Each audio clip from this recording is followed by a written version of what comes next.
हमारा 496 क्वेश्चन है, छात्रों को पहले कोई सामान्य नियम बताकर उसके बाद उस नियम के उदाहरण देकर नियम की पुष्टि करने की विधि को निगमन विधि कहते हैं, संश्लेषण से विश्लेषण की विधि कहते हैं, अनुभव से तर्क की विधि कहते हैं या आगमन की विधि कहते हैं। तो जवाब है निगमन विधि कहते हैं। प्रश्नों से छात्रों की मानसिक क्रिया जागृत होनी चाहिए।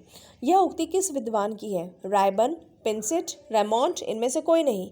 तो जवाब है रेमॉन्ट। हमारा 498 क्वेश्चन है, किसी पाठ को पढ़ाने में शिक्षक को सबसे अधिक प्रश्न किस चरण में पूछना चाहिए?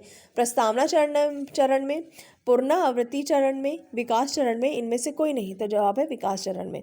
हमारा 499 क्वेश्चन है, छात्रों को तात्कालीन प्रेरणाएं प्राप्त हो सकती हैं छात्रों को डांटने फटकारने से, छात्रों को महापुरुषों के जीवन से उदाहरण देने से, छात्रों को पुरस्कृत करने से, छात्रों को व्याख्यान देने से। तो हमारा जवाब है छात्रों को पुरस्कृत करने से। आपके अनुसार कक्षा में वातावरण कैसा होना चाहिए? छात्र एवं अध्यापक दोनों का बराबर योगदान होना, सख्त, अंतर्मुखी व संयमित, उपरोक्त में से कोई नहीं। तो जवाब है सख्त।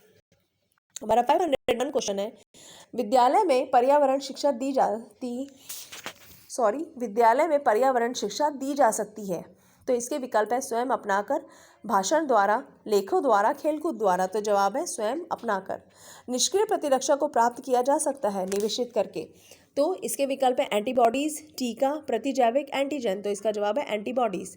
प्राथमिक स्तर पर एक शिक्षक में निम्न में से किसे सबसे महत्वपूर्ण विशेषता मानना चाहिए?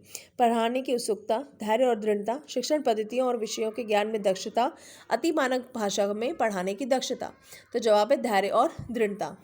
हमारा 504 क्वेश्चन है, सीखना समृद्ध हो सकता है यदि वास्तविक दुनिया से उदाहरणों को कक्षा में लाया जाए जिसमें विद्यार्थी एक दूसरे से अंतःक्रिया करें और शिक्षक उस प्रतिक्रिया को सुगम बनाए। और विकल्प बी है, कक्षा में अधिक से अधिक शिक्षण सामग्री का प्रयोग किया जाए। विकल्प सी है, शिक्षक विभिन्न प्रकार के व्याख्यान और स्पष्टीकरण का प्रयोग करें। और विकल्प डी है, कक्षा में आवधिक परीक्षाओं पर अपेक्षित ध्यान दिया जाए। तो हमारा जवाब है वास्तविक दुनिया से उदाहरणों को कक्षा में लाया जाए जिसमें विद्यार्थी एक दूसरे से अंतःक्रिया करें और शिक्षक उस प्रक्रिया को सुगम बनाए। और हमारा 505 क्वेश्चन है, निम्न में से कौन से कथन को सीखने की प्रतिक्रिया की विशेषता नहीं माननी चाहिए? तो इसके विकल्प हैं शैक्षिक संस्थान ही एकमात्र स्थान है जहां अधिगम प्राप्त होता है, सीखना एक व्यापक प्रक्रिया है, सीखना लक्ष्योन्मुखी होता है, अधिगम भी सीखने की प्रक्रिया है। तो जवाब है शैक्षिक संस्थान ही एकमात्र स्थान है जहां अधिगम प्राप्त होता है। हमारा 506 क्वेश्चन है, किसको एक अभिप्रेरित शिक्षण का संकेतक माना जाता है? कक्षा में अधिकतम उपस्थिति, कक्षा में एकदम खामोशी, विद्यार्थी द्वारा प्रश्न पूछना, शिक्षक द्वारा दिया गया उपचारात्मक कार्य। तो जवाब है विद्यार्थी द्वारा प्रश्न पूछना।